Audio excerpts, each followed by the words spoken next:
আসসালামু আলাইকুম। এটিএন বাংলা সংবাদে সবাইকে স্বাগত জানাচ্ছি। ফেরোজ তোহা।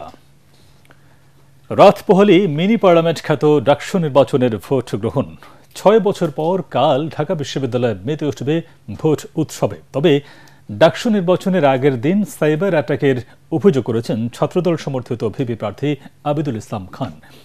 দুপুরে মধুর ক্যান্টিনের সামনে জরুরি সংবাদ সম্মেলনে তিনি বলেন, যারা রাজনৈতিকভাবে মোকাবেলায় ভয় পেয়ে এ কাজ করেছে, শিক্ষার্থীরা ব্যালটের মাধ্যমে তার জবাব দেবে। এদিকে ছাত্র অধিকার পরিষদ সমর্থিত প্যানেলের ভিপি প্রার্থী বিনিয়ামিন মোল্লা জানিয়েছেন, সাইবার অ্যাটাকের এসব অভিযোগের ভিন্ন কোনো উদ্দেশ্য আছে কিনা তা মূল্যায়ন করেই ভোটাররা আসল প্রার্থীকে বেছে নেবেন কাল।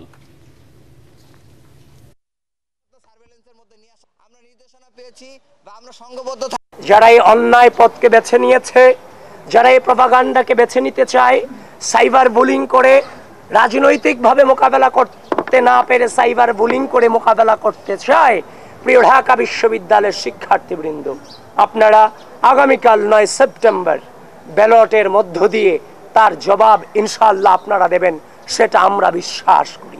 শিক্ষার্থীরা হয়তো এই জিনিসগুলো জানেন, তারা বুঝেন আসলে যে বড় বড় প্রভাব বলয়গুলো এতদিন ডাকসু হতে দেন নাই, আটকিয়ে রেখেছিলেন।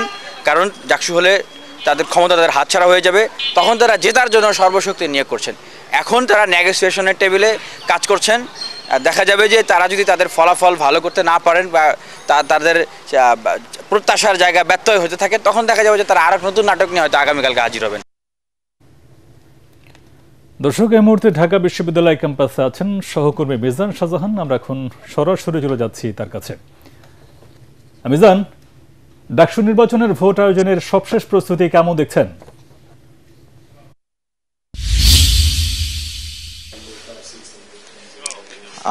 তোহা, আপনাকে ধন্যবাদ। আমি এখন দাঁড়িয়ে আছি ডাকসু নির্বাচনের জন্য যে 8টি কেন্দ্র নির্ধারণ করা হয়েছে, তার মধ্যে একটি অন্যতম কেন্দ্র উদয়ন মাধ্যমিক বিদ্যালয়ে। তোহা, আপনি দেখছেন যে উদয়ন মাধ্যমিক বিদ্যালয়ের এখানে এখন বুথ নির্মাণ কাজ চলছে।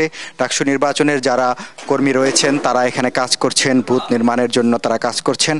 আমরা যতটুকু জানি যে 8টি কেন্দ্রের অধিকাংশ বুথের কাজই প্রায় শেষ পর্যায়ে রয়েছে। বাকি যে কাজ রয়েছে তাও সন্ধ্যার মধ্যে শেষ হয়ে যাবে বলে আমাদেরকে রিটার্নিং কর্মকর্তা আশ্বস্ত করেছেন। তো আপনাকে জানিয়ে রাখি যে ঢাকা বিশ্ববিদ্যালয়ে প্রায় 40,000 ভোটার আগামীকাল সকাল 8টা থেকে বিকেল 4টা পর্যন্ত বিরতিহীনভাবে তাদের ভোটাধিকার প্রয়োগ করে তাদের নির্বাচিত প্রতিনিধি তারা নির্ধারণ করবেন। আপনি জানেন যে ঢাকা বিশ্ববিদ্যালয়ের জন্য 8টি ভোট কেন্দ্র রয়েছে।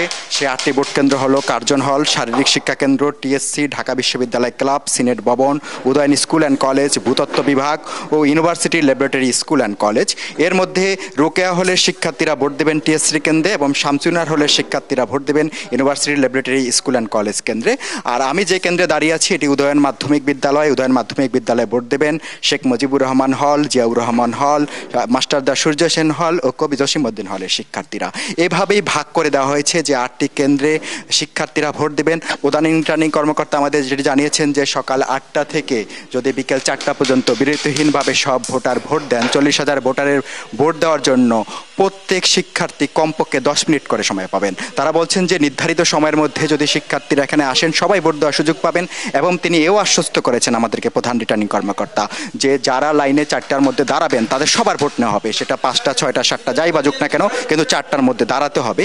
আর আপনি দেখতে পাচ্ছেন যে কর্মীরা যেভাবে কাজ করছেন, আমি যদি আপনাকে দেখাই যে সিসি ক্যামেরা, পর্যাপ্ত সিসি ক্যামেরা কিন্তু বুথে স্থাপন করা হয়েছে যে এখানে যাতে কোনো ধরনের অনাকাঙ্ক্ষিত ঘটনা না ঘটে সেজন্য নিরাপত্তা বলয়, 3 স্তরের নিরাপত্তা বলয় জোরদার করা হয়েছে।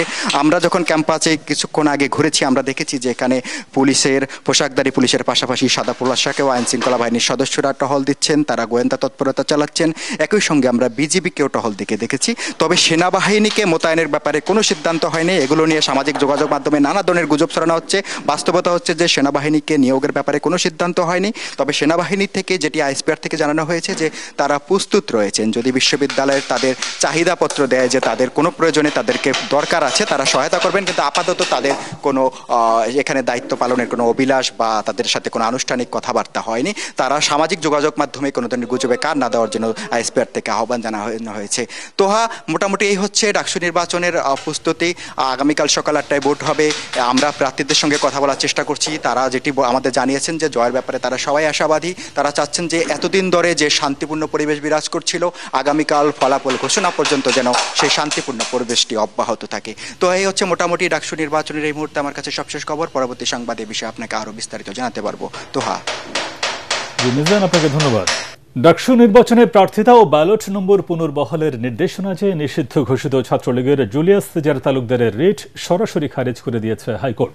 দুপুরে বিচারপতি মুজিবুর রহমান মিয়া ও বিচারপতি বিশ্বজিৎ দেবনাথের হাইকোর্ট বেঞ্চ এই আদেশ দেন। আইনজীবী শিশির মনির জানান, জুলিয়াস সিজার তালুকদার ডাকসু নির্বাচনে অংশ নিতে পারবেন না, একই সাথে ভোটার তালিকা থেকে বাদ পড়ায় তিনি ভোটও দিতে পারবেন না।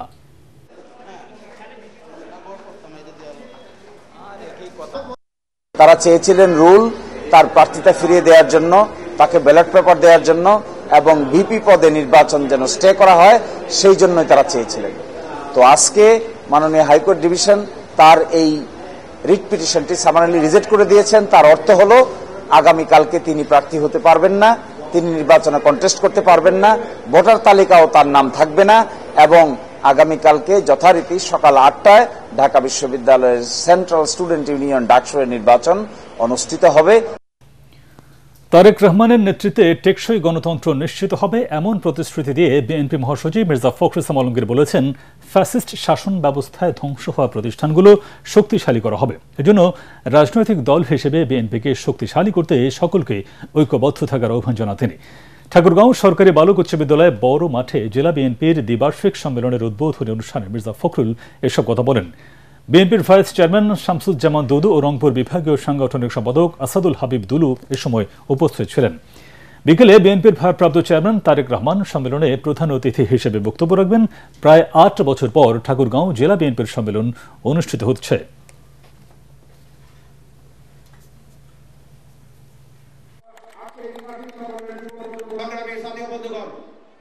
তারা 15 বছর শুধু না, দীর্ঘকাল ধরে গণতন্ত্রের জন্য সংগ্রাম করা মানুষ।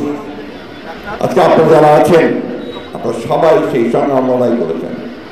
এই সংগ্রাম ও লড়াইকে সত্যিকার অর্থে বাংলাদেশের কল্যাণে, বাংলাদেশের জনগণের কল্যাণে কাজে লাগানোর জন্য আমরা রাজনৈতিক দল বিএনপিকে শক্তিশালী করে আজকে এই সম্মেলনের মধ্য দিয়ে আমাদের প্রত্যাশা সেটা। সাবেক সচিব আবু আলম মোহাম্মদ শহীদ খানকে গ্রেফতার করেছে ঢাকা মহানগর গোয়েন্দা পুলিশ ডিবি।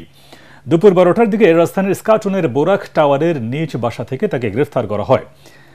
ঢাকা মহানগর গোয়েন্দা পুলিশ জানিয়েছে, শাহবাগ থানায় সন্ত্রাস বিরোধী আইনে করা মামলায় সাবেক সচিব আবু আলম মোহাম্মদ শহীদ খানকে গ্রেফতার করা হয়েছে। আজই তাকে আদালতে সোপর্দ করা হবে। জানা গেছে, রাজধানীতে মঞ্চ ৭১ ষড়যন্ত্রের সংশ্লিষ্টতার অভিযোগে সাবেক সচিব আবু আলম মোহাম্মদ শহীদ খান ও ঝটিকা মিছিলে অংশগ্রহণকারী 5 জন সহ মোট 6 জনকে গ্রেফতার করেছে ঢাকা মহানগর গোয়েন্দা পুলিশ। নেপালে সামাজিক যোগাযোগ মাধ্যম বন্ধ ও সরকারের দুর্নীতির বিরুদ্ধে ছাত্র জনতার বিক্ষোভ চলাকালে পুলিশের সাথে সংঘর্ষে মারা গেছে একজন, আহত হয়েছে অনেকে। রাজধানীর কাঠমান্ডুর নিউ বানেশ্বরে পার্লামেন্ট ভবনের সামনে ছাত্র জনতার আন্দোলনের সময় পুলিশের গুলিতে এই হতাহতের ঘটনা ঘটে। নেপালের গণমাধ্যম কাঠমান্ডু পোস্ট জানিয়েছে, এক বিক্ষোভকারী নিহত হয়েছেন এবং আহত অনেককে বিভিন্ন হাসপাতালে ভর্তি করা হয়েছে। এর আগে পার্লামেন্ট ভবন প্রাঙ্গণে বিক্ষোভকারীদের ছত্রভঙ্গ করতে জল কামান, টিয়ার গ্যাস ও গুলি চালায় পুলিশ। এতে আহত হন বহু বিক্ষোভকারী। এদিকে নেপালের ছাত্র জনতার বিক্ষোভ মিছিল ছড়িয়ে পড়েছে কাঠমান্ডুর বাইরের শহরগুলোতেও। সহিংসতা ঠেকাতে কয়েকটি জায়গায় কারফিউ জারি করেছে প্রশাসন।